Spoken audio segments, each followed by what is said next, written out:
شرمائیں گے چاند یہ سورج یہ ستارے، شرمائیں گے یہ چاند یہ سورج یہ ستارے، دیکھیں گے اگر صورت سلطان مدینہ۔ صدر جلسہ، مہمان خصوصی، اساتذہ اکرام اور میرے بزرگوں، بھائیوں، بہنوں، ماں، السلام علیکم ورحمۃ اللہ وبرکاتہ۔ آج جس موضوع پر مجھے لب کشائی کرنے کا موقع ملا ہے وہ ہے تعلیمات نبوی اور آج کی امت کا کردار۔ سامعین گرامی، آج اگر دیکھا جائے تو ہم نبی کے ہر سر کٹانے کو تیار ہیں، لیکن نبی پاک صلی اللہ علیہ وآلہ وسلم کی تعلیمات پر عمل کرنے کو تیار نہیں۔ ہم نبی کے نام کے تو ہیں، ہر قتل و غارت کرنے کو تیار ہیں، لیکن جب مسجد سے اذان کی آواز آتی ہے تو مسجد جانے کو تیار نہیں۔ سامعین گرامی، میرے نبی نے ہمیں یہ تعلیم دی تھی کہ اپنے والدین کا احترام کرے، ان کے ساتھ اچھا سلوک کرے، لیکن ہم کیا کر رہے ہیں؟ ایک جوان بیٹا اپنے بوڑھے ماں باپ کو اولڈ ہاؤس میں چھوڑنے کو تیار ہے، لیکن نبی پاک صلی اللہ علیہ وآلہ وسلم کی تعلیمات کے مطابق ان کے ساتھ اچھا سلوک کرنے کو تیار نہیں۔ سامعین گرامی، میرے نبی نے ہمیشہ سچ بولنے کی، علماء کے احترام کرنے کی، بزرگوں کے احترام کرنے کی تعلیم دی ہے، لیکن ہم نہ سچ بولنے کو تیار ہیں، نہ علماء کے احترام کرنے کو تیار ہیں، نہ بزرگوں کے احترام کرنے کو تیار ہے۔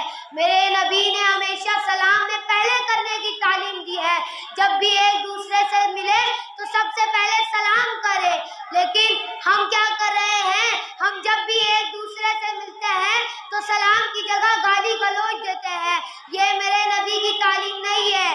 سامعین گرامی، میرے نبی فرماتے ہیں انما بعثت لاتمم علی مکارم الاخلاق، مجھے اخلاق کے تمام امور کو پورا کرنے کے لیے دنیا میں بھیجا گیا ہے، لیکن ہم میں اخلاق نامی کوئی چیز موجود نہیں ہے۔ سامعین گرامی، وسط دنیا اسلام نے اس وقت تک ترقی کی جب تک نبی پاک صلی اللہ علیہ وآلہ وسلم کی تعلیمات پر عمل کرتے رہے۔ آج ہم ترقی تو چاہتے ہیں لیکن نبی پاک صلی اللہ علیہ وآلہ وسلم کی تعلیمات پر عمل کرنے کو ہرگز تیار نہیں۔ آج اگر مسلمان دنیا میں ذلیل و خوار ہو رہے ہیں تو اس کی وجہ بھی یہی ہے کہ ہم نے نبی پاک صلی اللہ علیہ وآلہ وسلم کی تعلیمات پر عمل کرنا چھوڑ دیا۔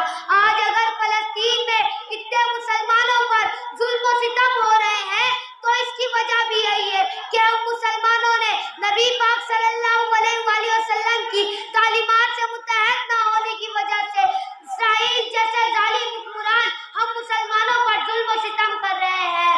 میرے نبی نے ہم مسلمانوں کو ایک جان کی طرح ہونے کی تعلیم دی ہے، جس طرح شاعر کیا خوب فرماتا ہے ہر ابتدا سے پہلے ہر انتہا کے بعد، ہر ابتدا سے پہلے ہر انتہا کے بعد ذات نبی بلند ہے ذات خدا کے بعد۔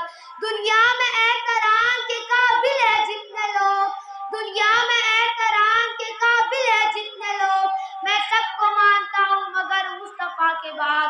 آخر میں اپنی تقریر کا اختتام اسی شعر کے ساتھ کرنا چاہتا ہوں۔ اپنی ملت پر قیاس اقوام مغرب سے نہ کر، اپنی ملت پر قیاس اقوام مغرب سے نہ کر، خاص ہے ترکیب میں قوم رسول ہاشمی۔ والسلام۔